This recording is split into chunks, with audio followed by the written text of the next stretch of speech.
Всем доброй ночи. Итак, дорогие друзья,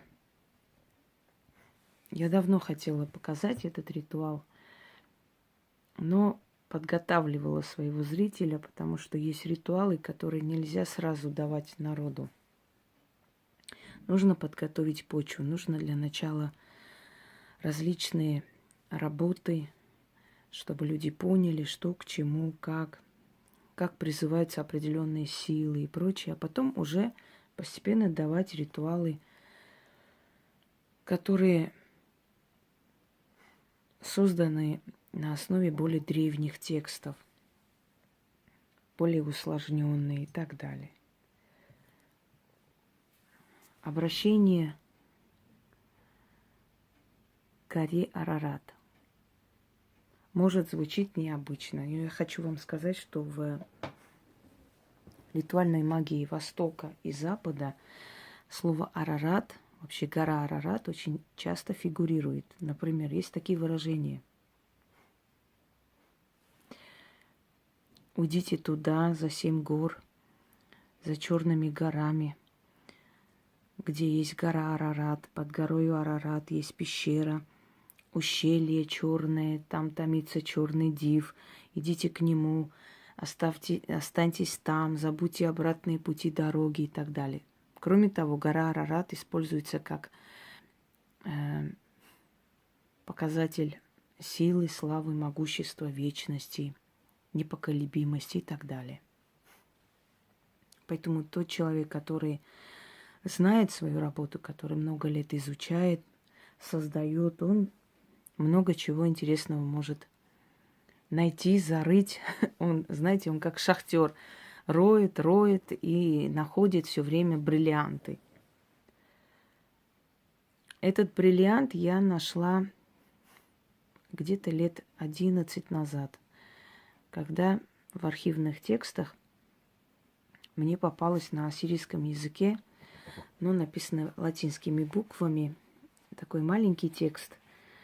И слово «урарат» или «урарату», которое я сразу поняла, потому что в ассирийском языке редко используется буква «а», чаще «у».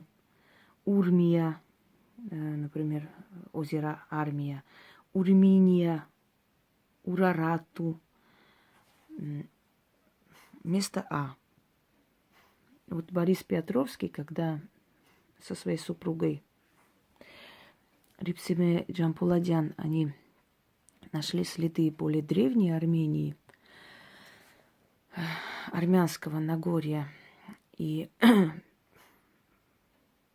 в клинописи было написано Хаяса, что очень близко к слову Хаястан, означающее Армения. Он с этим всем пришел в Кремль, ему сказали, мол, нет, мы не можем дать вам возможность это издать, потому что это будет означать, что Армения очень древняя, да, мы вот Советский Союз, все народы должны быть одинаковы, едины. Глупая политика, конечно, не могут люди быть одинаковы, едины. Есть народы-созидатели, есть народы-разрушители. Есть народы кочевые, есть народы оседлые. Есть народы интеллектуалы, есть народы паразитирующие. Понимаете, не могут народы, как и люди, быть одинаковые. Конечно, и там есть индивидуумы разные, да, и хорошие, и плохие. Но как мы оцениваем народ, как мы вообще общую картину о народе составляем? Если большинство народа такого типа, значит, народ такой. Если большинство народа созидательный, значит, народ созидательный. Если большинство народа интеллектуальный, значит, народ интеллектуальный. Если большинство народа кочуют, значит, народ кочевой. Вот о чем речь. Так вот, ему не разрешили, и он всю ночь с женой сидел и думал, как бы сделать эти труды, не выкинуть же это, столько было как бы вложено. Они сказали назвать по-другому. И они придумали хитроумный план. В ассирийском языке нету буквы У. Нет, есть оно, но А, то есть очень мало используется.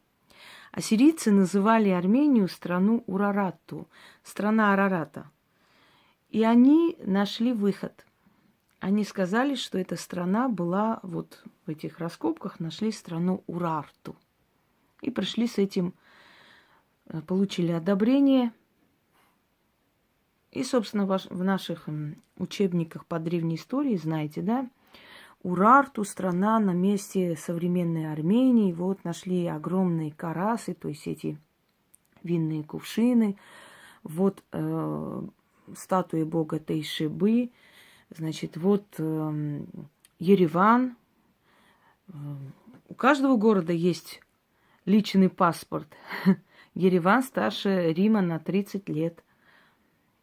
И в клинописи царя Аргишты написано: «Я, Аргишты, сын Минуа, построил город сей». Неправильно сказал ударение. Аргишты, сын Минуа, построил сей город во славу моего рода и моего имени. А почему это место называлось Ереван, или Еревуни, или Эребуни? Изначальное имя Еревана – это Эребуни. В армянском языке Ереван или Еревуни или Еревум-э означает «виднеется». Согласно легенде, когда Ной со своим семейством, в общем, нашли пристанище на вершине горы Арарат, вышли из ковчега, и вот дети увидели вдалеке зеленую землю и крикнули: «Еревац, Еревац», что означает «виднеется земля». Вот это место так и осталось название Ереван. Потом они спустились вниз, и это место назвали Нахичеван, что означает первоприход, первое место, где спустился человек после потопа. Дело в том, что потоп-то не только библейская легенда, ну, если это можно назвать легендой. Доказано, что на самом деле всемирного потопа не существовало, но что там воды поднялись когда-то, и что когда-то это был океан, это да. Ученые это уже давно доказали разными методами. Теперь эта местность называется Нахчеванский автономный округ. И уже отнято у нас. Название хоть осталось. Арарат входило в Великую Армению, царство Араратское. После 1915 года, после истребления практически 70% армянского населения Западной Армении, Арарат, как и многие земли, отошли к Турции. Так и остались там. Как ни странно, когда что-то отбирают, все равно этим пользуются не очень смело, знаете ли. В турецких пейзажах мало встретите Арарат, а вот в армянских очень много, потому что это историческая гора Армении. Дорогие друзья, Арарат находится прямо возле Еревана. Вот Ереван находится на границе с Турцией. Я иногда говорю, что Ереван – это упоминание им о том, что армяне все-таки живы. Вот каково это, когда хотели истребить всю нацию, а вот оттуда все-таки со своих дозорных смотрят и видят, что армяне все же живут, остались, есть. Еще и столица есть у них, представляете? Из нашей огромной земли осталось 30%. Расчленили. Последнее, что мы смогли отстоять, это Нагорный Карабах. Так вот, Арарат. Чуть дальше, практически там рядом и Иран находится. Все в одном месте. Аракс протекает между Арменией, Турцией и Ираном.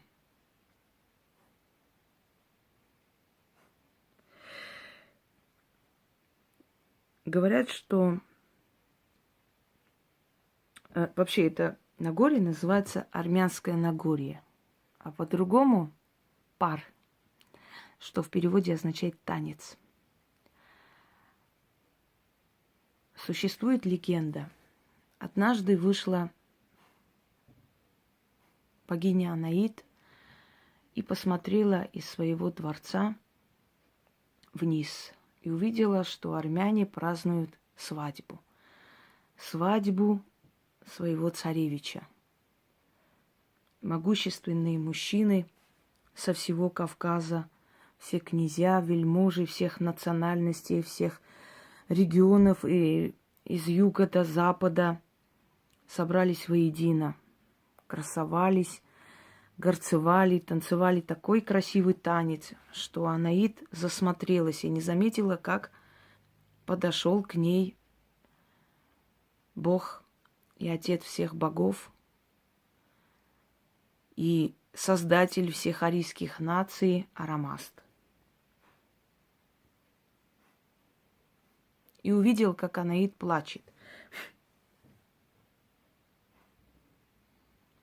Он спросил у нее, в чем причина ее слез, и та сказала: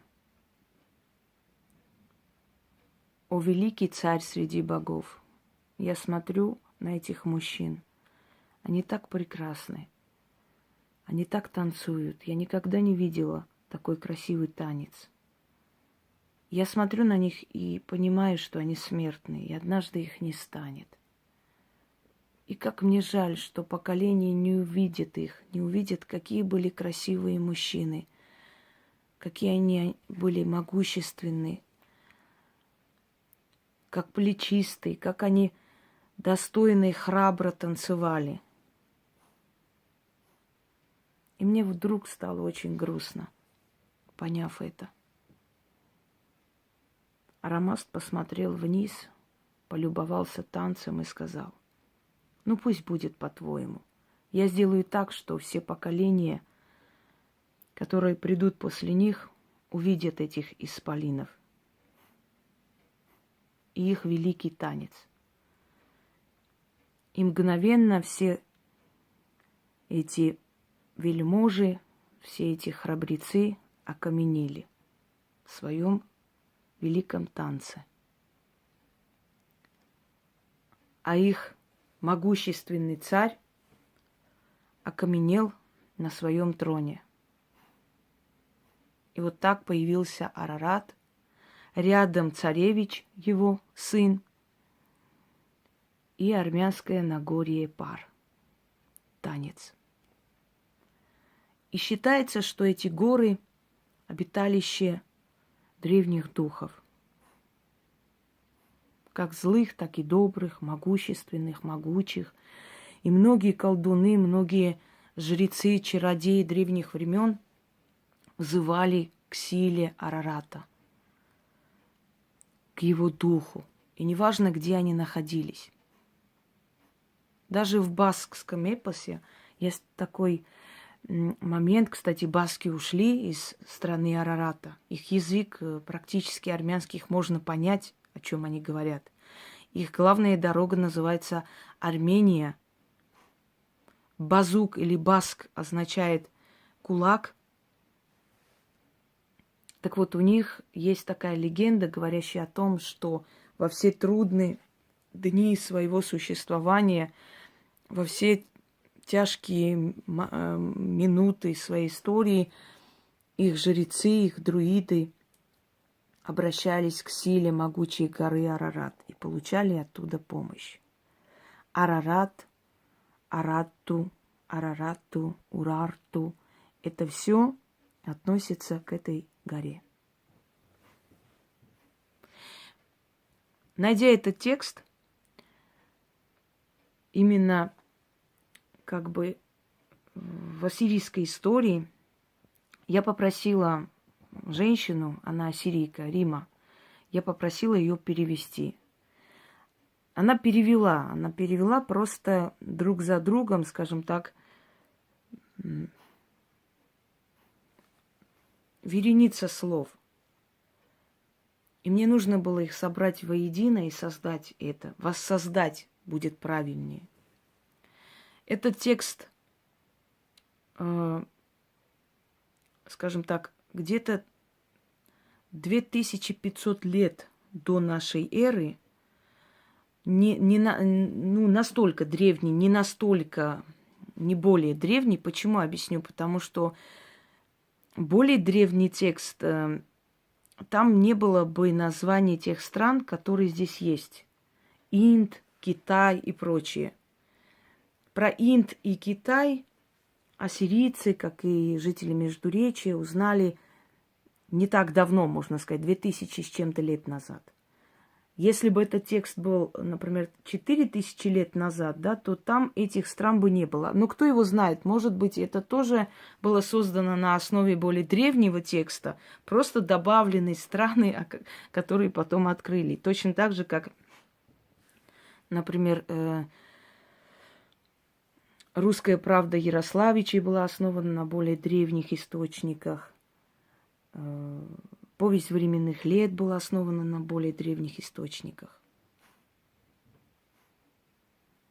Как говорят, почему ты столько можешь? Потому что ты стоишь на плечах гигантов. Вот на плечах гигантов мы встали, и перевод этого текста, составление того самого призыва к духу горы Арарат, взяв за основу тот текст. Здесь обращение мужчины, поэтому я прочитаю от имени мужчины.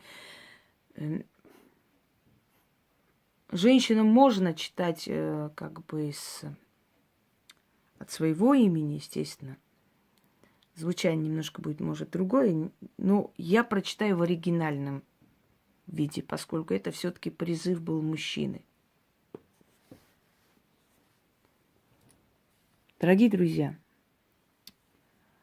создав этот ритуал на основе этого текста, я подумала, что лучшее связующее – это все-таки кристалл. Это добывается в горах. Камень. Камень, который имеет связь с Матерью Землей и со всеми скалами и горами, которые существуют, поскольку они все едины. На кольцо заговорить и хранить это кольцо или носить это кольцо как кольцо, скажем так, силы, которое получила она, секунду, от могучей горы Арарат. 4 свечи. Вот таким образом нужно сплести, скрутить вместе и зажечь, как 4 стороны света. Потому что мы призываем со всех сторон света эту силу.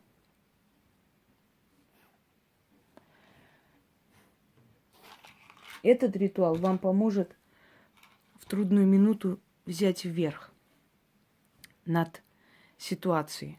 Прочитайте этот ритуал 4 раза. Было бы лучше, если бы вы читали стоя вокруг стола или встав посреди комнаты, поворачиваясь на все 4 стороны света.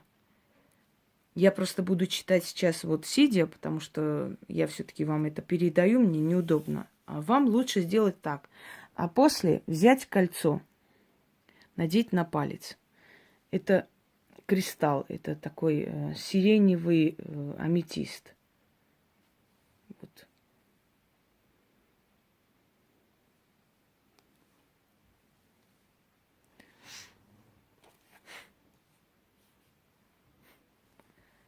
Читать можно на любой настоящий камень.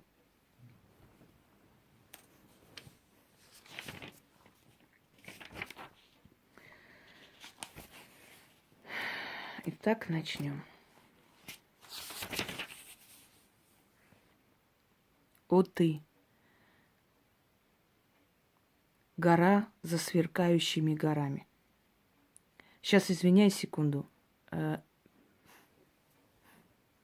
древних мифах о Сирии страна Арарат считается местом обитанием могущественных девов, и считают эту страну, эту местность, то есть называют так страна за сверкающими горами.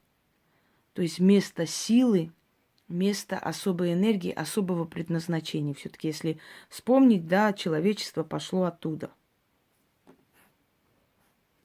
Поэтому она обладает особой силой. Это перекресток цивилизации. Еще раз.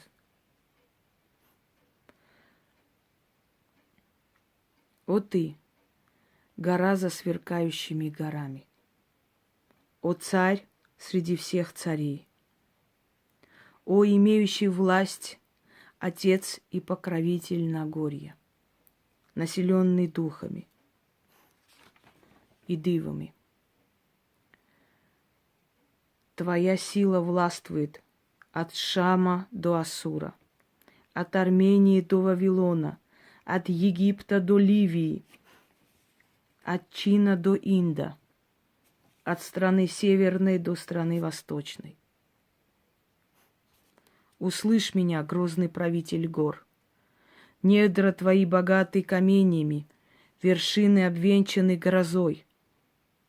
О царь вершин, о сын богов, дай мне свою силу, свое величие и мудрость. О могучий Арарат, духом своим защити и подними меня до своего престола. Возлюби мою душу, о древний гигант, о царь среди гор могучих, о первый среди братьев своих. Как ты нерушим и неприступен, так и мне быть, как ты. Как ты един и нет власти над тобою, так и мне быть. Ты рожден богами, и я ими рожден. На вершинах твоих их золотой трон, их сила и грозность, их мощь и величие. Я через тебя их прошу о защите. О могучий Арарат, духом своим, мощью своей, силой своей, братайся со мной, и будем мы едины. Читайте это, когда одолевают усталость, сомнения, враги, вредители, трудности. Вы почувствуете силу этого великой могущественной горы. А армянам я хочу сказать: братья мои, не забывайте, что наша земля историческая, что там каждый камень пропитан кровью наших отцов и дедов. Там каждый камень имеет свою историю. Не забывайте, что вам боги дали великую честь жить на их земле. И потому берегите эту землю. Берегите и любите ее, потому что эта каменная земля много тысячелетий нам дает столько, сколько не дают самые плодовитые степи. Всем удачи, а древним силам слава.